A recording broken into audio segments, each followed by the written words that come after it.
Tadi kan udah aku bilang, saya mewakili netizen pendukung Wenda, adik kandung aku. Kami sudah mengeluarkan dan kami sudah sepakat memberikan penghargaan ini kepada si tulang lunak ini dan si anak pungut. Sebagai pemeran utama kan siapa? Si tulang lunak. Pemeran pembantu itu siapa? Si anak pungut. Karena ini ada anak di dalamnya. Apalagi dia ngekrop, dia sengaja dengan ngedit. Halo semuanya, apa kabar? Selamat datang kembali di channel Analisis Sengit, channel yang membahas berbagai peristiwa viral dan mengulasnya dari berbagai sudut pandang. Pada video kali ini kita akan membahas perkembangan terbaru mengenai Ruben Onsu, Onyo, dan sosok yang dilaporkan karena diduga menghina Onyo di media sosial. Setelah sebelumnya ramai menjadi perbincangan publik, kini muncul perkembangan baru yang membuat banyak orang kembali menyoroti kasus ini. Benarkah pihak yang dilaporkan mulai meminta maaf? Apakah proses hukumnya tetap akan berlanjut? Dan bagaimana reaksi berbagai pihak terhadap perkembangan tersebut? Semua akan kita bahas berdasarkan informasi yang beredar dan berbagai tanggapan yang muncul. Tonton videonya hingga usai karena saya akan memberikan komentar cukup panjang di bagian akhir video. Yuk kita tonton. Ketika saya udah tegur pun, dia malah makin sengaja terus kan nantangin setiap orang yang memperingati gitu. Jadi ya, saya nggak mau sebenarnya kayak gini-gini. Tapi ini udah cara yang menurut saya ya, saya ngikutin regulasi yang benar buat laporan. Sehingga nanti pertemuan saya dengan beliau ya, biar adanya di pihak polisian. Lanjut. Ingin Ya kalau maaf-maafan nanti nggak ada rasa kapok gitu. Tapi kalau kita udah jadi orang tua, tahu rasanya ketika anak lo harus dipermalukan di sosial media, ini umur hidup akan dilihat. Tapi minimal yang dilakukan sama orang tuanya, ya dia akan ngelihat. Jadi ketika dia lagi dihujat, lagi dipermalukan, ada orang. pada saat Onyo hadir, nggak lama anak-anak ada psikolog. Kenapa kamu bawa ke sekolah anak-anak? Trigger awalnya adalah waktu itu Cici Talia tantrum. Gara-gara apa dia kan waktu itu kalau Tantrum nggak tahu kenapa, jadi dia tuh kayak tiba-tiba jadi kayak nangis, bisa pukul-pukul gitu loh. Tantrum kayak gitu. Jadi aku sebagai seorang ibu sedih dan dia ada melakukan sesuatu hal di sekolah. Tadi kan udah aku bilang, saya mewakili netizen pendukung Wenda, adik kandung aku. Kami sudah mengeluarkan dan kami sudah sepakat memberikan penghargaan ini kepada si tulang lunak ini dan si anak pungut. Sebagai pemeran utama kan siapa? Si tulang lunak. Pemeran pembantu itu siapa? Si anak pungut.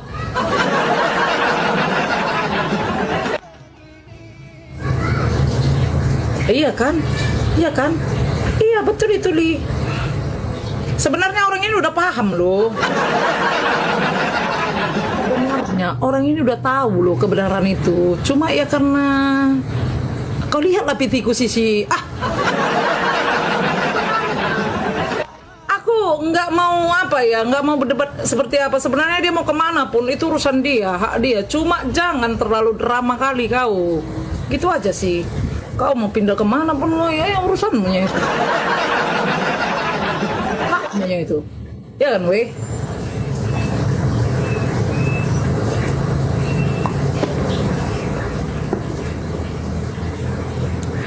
Karena keyakinan itu.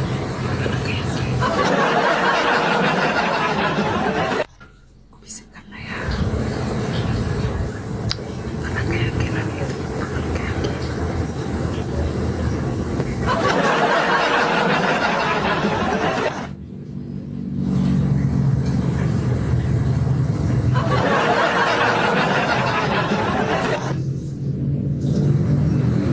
Kasus Sarwenda sama Ruben Onsu, di sini kita bisa belajar.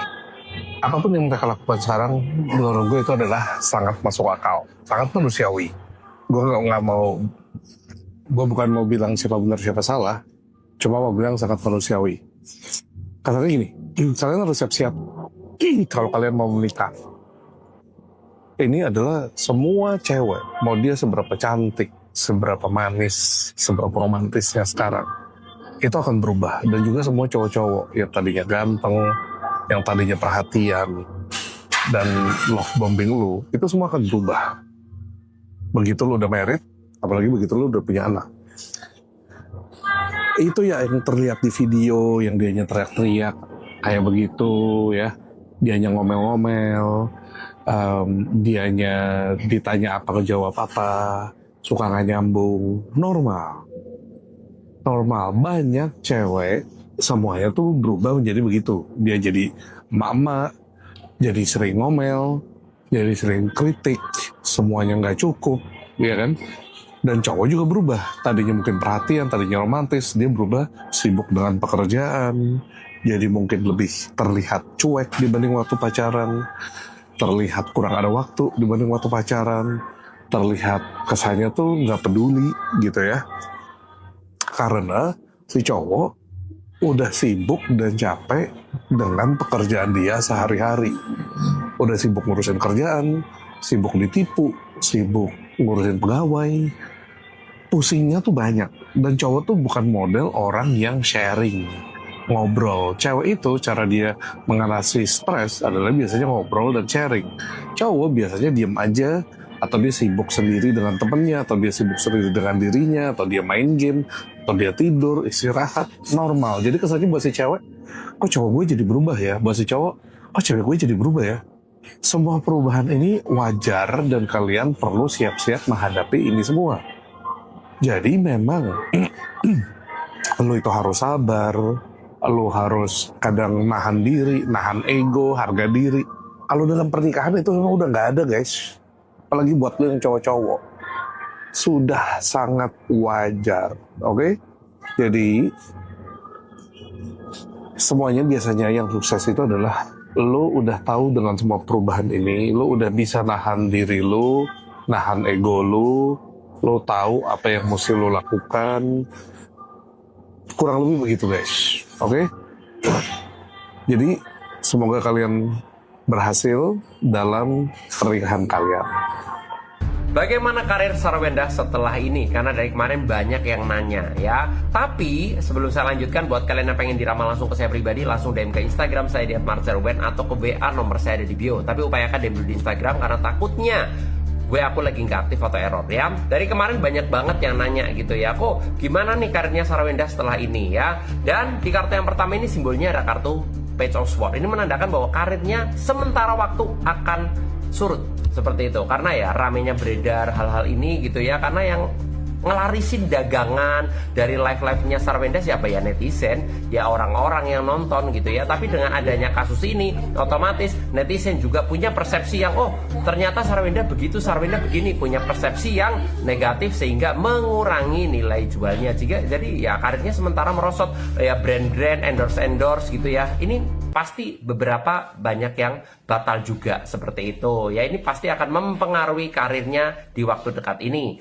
Nah, terus ada pertanyaan lagi, apakah karirnya nanti akan bisa melejit lagi? Nah, menurut ramalan di sini ada kartu Sun, bisa banget ya, karena ya nanti setelah masalah ini dingin kembali, beres kembali, nanti karirnya akan menanjak lagi seperti semula ya. Ini ada kartu matahari, Sun artinya adalah simbol suatu bahwa nanti bisa pulih lagi kok gitu ya. Cuma sementara waktu butuh penenangan diri ya, butuh penenangan diri sementara waktu, karena ya sekarang lagi rame banget kasusnya, masih berjalan terus gitu ya, kayak masih beritanya di mana-mana seperti itu ya. Itu menurut terawangan saya ya. Jadi ya sementara waktu ini akan surut terlebih dahulu ya, sementara waktu. Dan buat kalian yang pengen diramal juga secara pribadi, secara personal ke saya langsung tentang masalah hidupmu, dari keuangan, jodoh, rumah tangga, momongan, langsung aja DM ke Instagram saya di @marcelwen, atau bisa juga ke WA, nomor saya ada di bio. Tapi upayakan DM dulu di Instagram karena takutnya WA aku lagi nggak aktif atau error.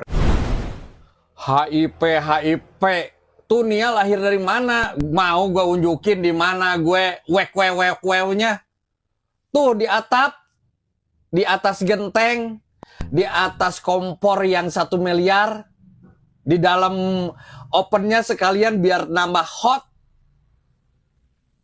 Ngomong nggak pakai saringan, cempreng kayak toa musola. Nah itu kan CCTV itu gara-gara gue lagi boker. Nah dia mau boker juga. Masa kita mau pangku-pangkuan lagi boker? Kagak mikir. Dia mau katanya pangku-pangkuan sembari boker. Nah, gue tahan-tahan. Jadilah berantem kayak di CCTV. Lagian itu tuh apa janda Gerasa gadis. Gue pakai apa? Pakai selang. Apa pakai mentimun? Rujak bebek kali ah. Lagian tuh si Onyo ininya apa media sosialnya yang followernya 20.750.000 rupiah. Hilang kan, lu umpetin. Gue tahu lu umpetin di mana? Di bawah kasur kan? Cuman pas gue lihat itu pagi-paginya dilihat di bawah kasur udah nggak ada. Kayaknya disapuin si Bibi. Udah kebuang kemana tuh follower? Tuh akun hilang. Capek-capek. Gue dandanin jadi cantik. Udah cantik. Gue hancurin lagi. Gue dandanin lagi jadi cantik. Gue dandanin, gue cantikin.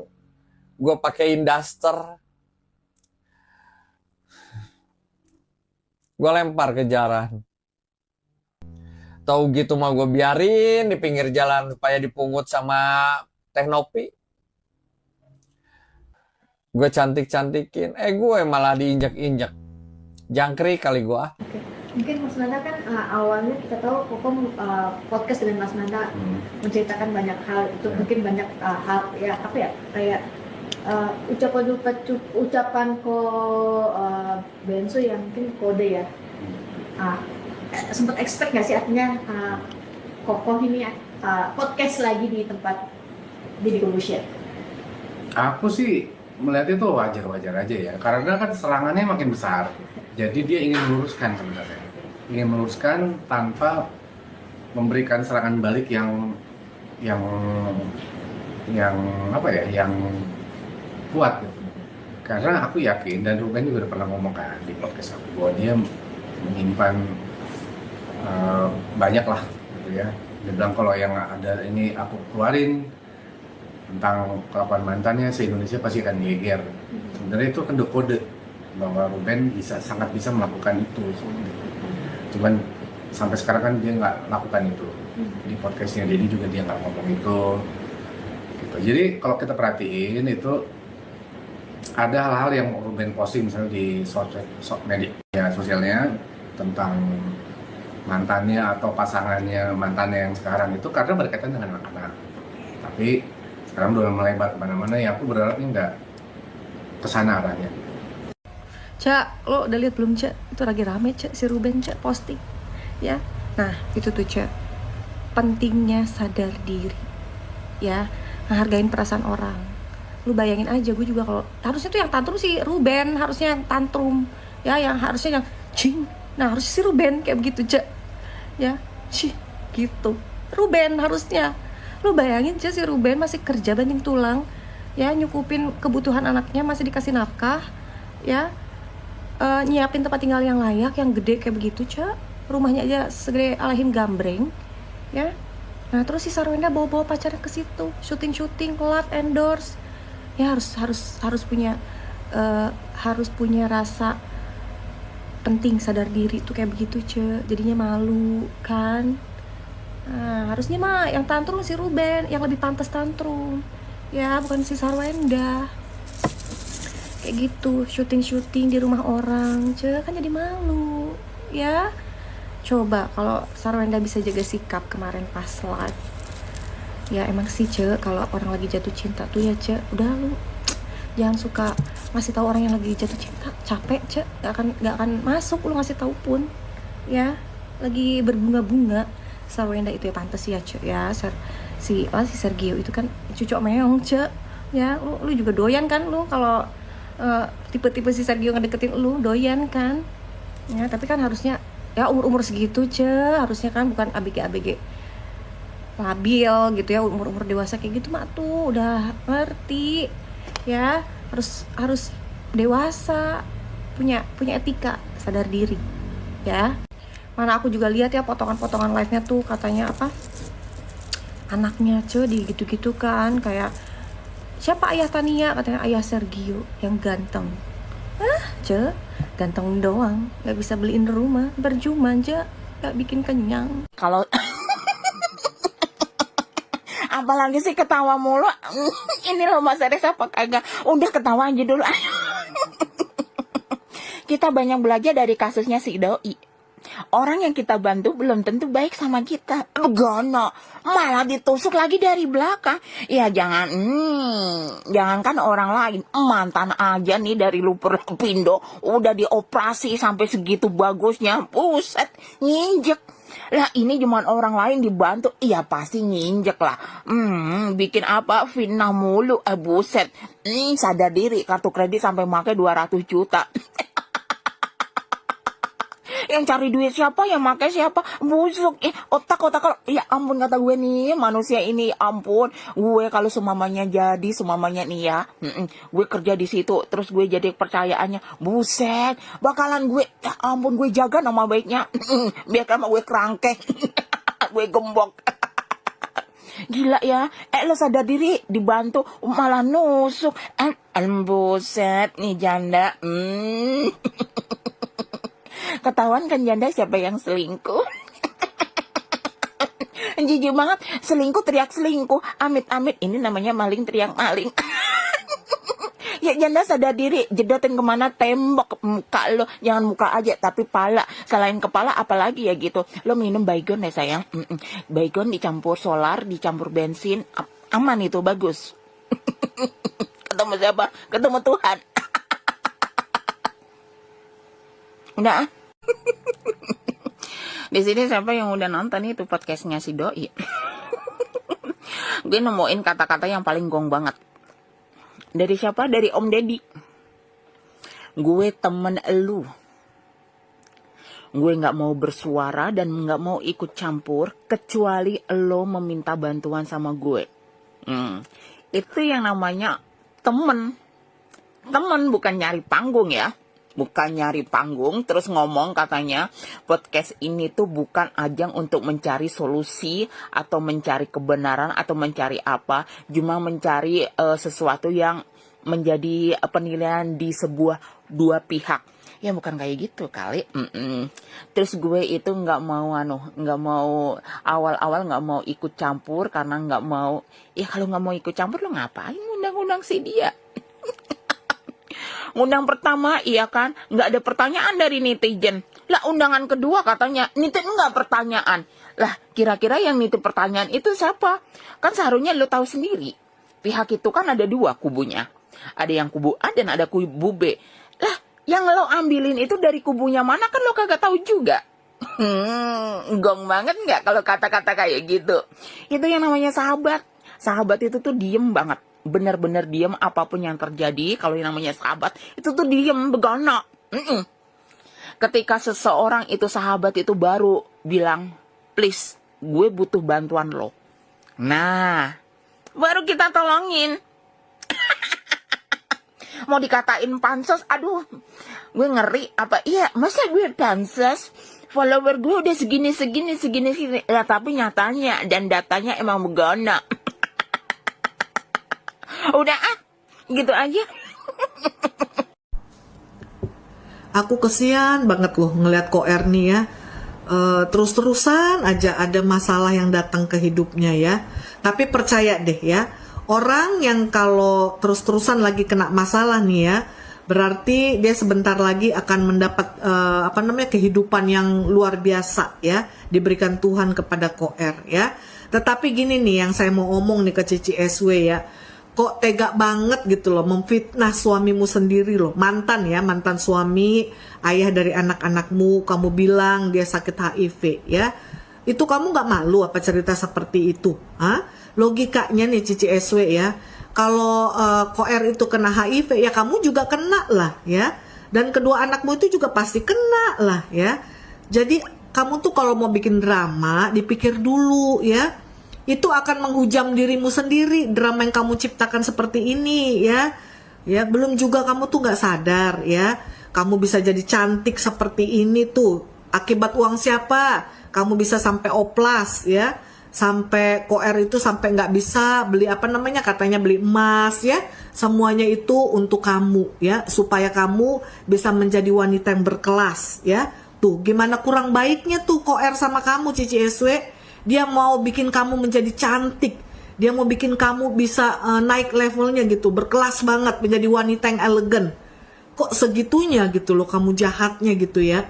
Sampai kamu membawa para pendukungmu itu ikut menghujat mantan suamimu ini gitu loh ya. Juga kamu menuduh dia segala macam tuduhan ya.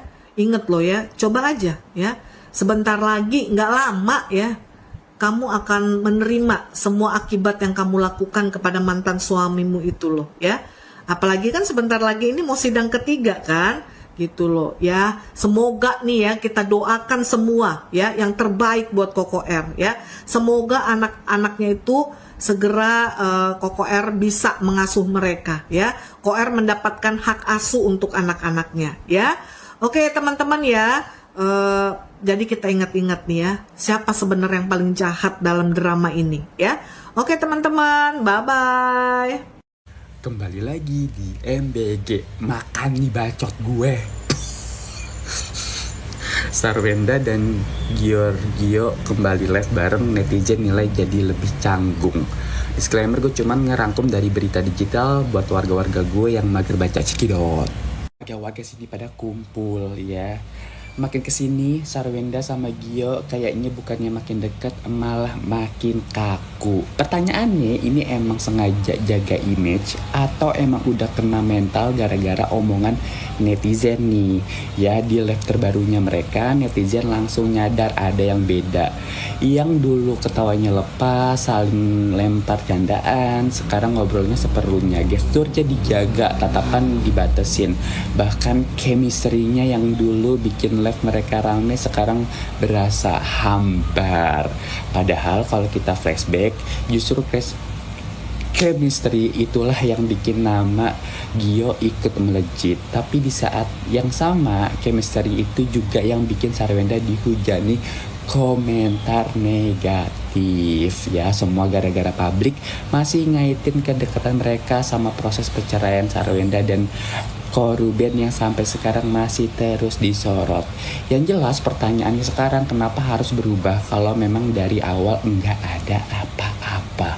Kalau memang hubungan mereka murni profesional, seharusnya nggak perlu sampai segitunya menahan diri. Tapi kalau sekarang jadi serba salah, hati-hati ya. Berarti mereka sadar nih kalau satu senyum atau satu tatapan, bahkan satu candaan ya bisa jadi bahan gosip, apalagi satu sentuhan tuh ya.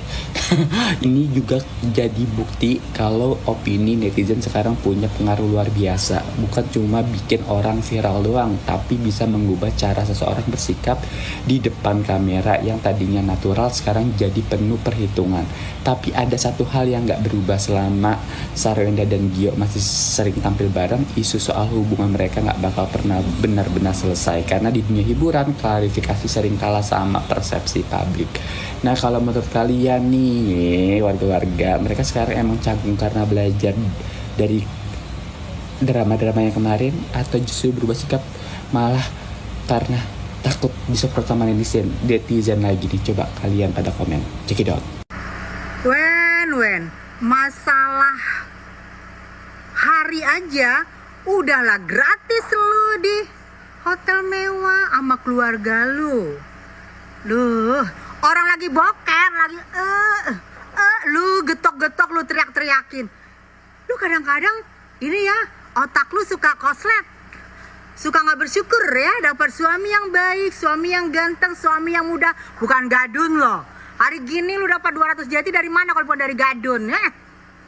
Gak bersyukur lu ya, bentak-bentak, marah-marah, inces lu. Ingat dong sebelum OP gimana wajahnya, ya sebelum OP gimana penampilannya, diingat. Jangan lupa diri ya, jejak digital banyak loh. Ih, bener-bener deh. Netizen, bukannya mau gosip ya, bukan mau spill, tapi ini aneh banget ya. Mau dengar gak? Dengar ya. Ini bukan ngegosip ya, ingat. Mantanku itu dulu ku angkat dari lumpur sebenarnya. Terus ku dandani sampai berkelas, ku beliin barang-barang mewah. Tapi dulu aku bilang dia gak suka barang mewah. Sekarang gimana ya aku bilangnya? Pokoknya itulah ya. Terus dulu juga dia tidak suka sama si ini, apa, si Onta, anak kami. Dia membeda-bedakan. Dari dulu dia tidak suka sama si Onta sebenarnya, anak angkat kami. Tapi si Onta kalau buat podcast sayang banget sama bundanya. Masa sih dia nggak sayang. Udahlah, pokoknya itu aja lah. Ya, udah kayak itu aja. Ya, pokoknya masih ada lagi banyak sebenarnya. Dia juga dulu boros gitu. Tapi dulu aku bilang istri paling hemat. Pokoknya itulah. Ini nggak nge-spill ya. Ya. Ini tidak menggosip, soalnya aku suci ya. Aku khawatir karena sebagai manusia biasa ya, pasti ada rasa ingin membela diri. Ya, ketika dipojokkan terus-menerus pasti ada rasa ingin membela dirinya dan membuktikan sebaliknya. Itu yang aku khawatirin. Karena tipikal Ruben itu tipikal yang banyak mendem, tapi sekalinya dia unek-uneknya dikeluarin, sepertinya dampaknya akan besar banget. Nah, aku berharap Ruben bisa sabar dan menahan diri, karena ini kan udah lumayan panjang ya gitu masalahnya, dan proses hukumnya juga lagi berjalan. Aku juga berharap kan dari orang-orang sekitarnya terutama ya, baik itu dari Ruben juga, dari Wenda juga, untuk hati-hati mengeluarkan statement. Dan Sarwenda, Ruben sudah memberikan sesuatu pada orang tersebut. Jadi seperti ini teman-teman. Ada simbol refleksi. Refleksi ini, jadi Sarwenda ini sebenarnya sudah mengamati terkait dari tingkah laku Ruben. Nah, ketika dia sampai tantrum seperti itu adalah puncak dari sebuah kemarahan yang sudah dia pendam. Karena ada penemuan-penemuan daun waru di sini. Gosipnya, jadi ceritanya, Sarwenda sudah setidaknya mendengar selentingan-selentingan. Makanya kemarin kan ada simbol gosip. Tapi di sini dia masih masih menahan diri. Begitu ada celah yang artinya dia mengetahui Ruben akan mengirim sebuah kasir di apartemen tersebut tanpa sepengetahuannya ini. Ada high honor di sini, harga dirinya meledak dan terjadilah pertempuran ini. Karena apa? Dia merasa Ruben ini bertopeng. Ada ketidakjujuran yang dia rasakan terkait dari perbuatan Ruben di sini. Makanya di sini dilambangkan orang bermasker dan ada strength di sini. Dia menuntut keadilan sebagai seorang istri. Makanya tadi kan ada simbol santuari, juga simbol anak-anak. Dia melindungi keluarganya, melindungi kepentingan anak dan lain sebagainya. Karena dalam pikiran dia, Ruben sudah memberikan sesuatu yang berupa entah perhatian atau juga materi pada orang tersebut. Ini. Jadi ada pikiran-pikiran tersebut ya dalam benak Sarwenda ini. Makanya dia tantrum.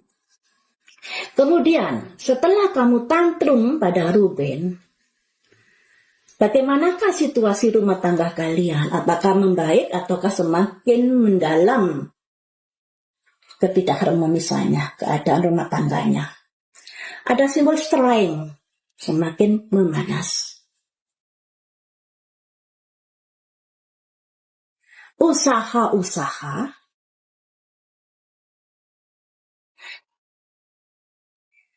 marriage terkait dari sebuah pernikahannya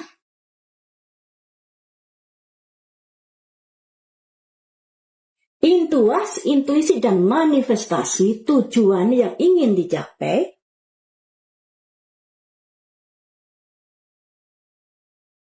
builder, yaitu membangun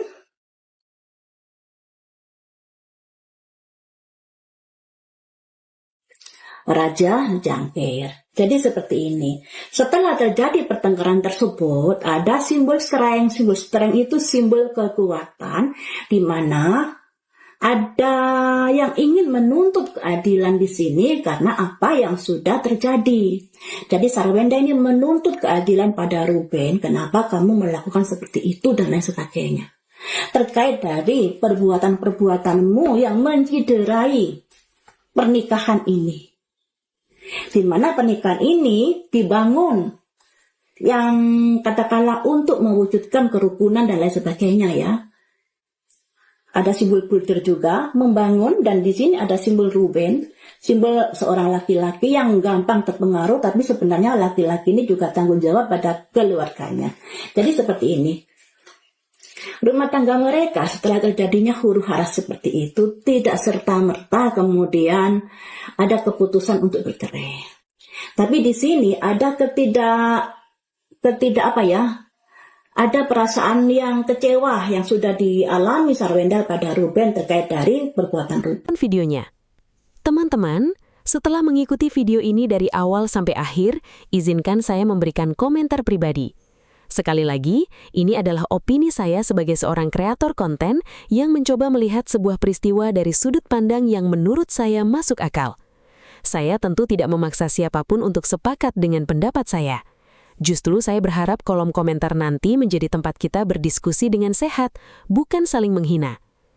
Kalau saya melihat keseluruhan peristiwa yang sedang ramai ini, ada satu hal yang paling menyita perhatian saya. Bukan hanya soal siapa yang benar dan siapa yang salah, melainkan bagaimana media sosial sekarang sudah berubah menjadi ruang yang sangat mudah dipakai untuk menyerang orang lain. Bahkan, yang menjadi sasaran bukan hanya orang dewasa, tetapi juga anak-anak yang sama sekali tidak memilih untuk berada di tengah konflik orang tuanya. Menurut saya, ketika sebuah konflik sudah menyeret anak ke dalam pusaran cibiran, ejekan ataupun penghinaan, maka batasnya sudah terlampaui. Anak bukan pihak yang mengambil keputusan. Anak bukan pihak yang menentukan arah konflik. Karena itu, apapun alasan seseorang, menurut saya tidak ada pembenaran untuk menjadikan seorang anak sebagai bahan olok-olok demi mencari perhatian di media sosial. Saya juga memahami bahwa di era digital seperti sekarang, setiap orang memiliki kebebasan berpendapat.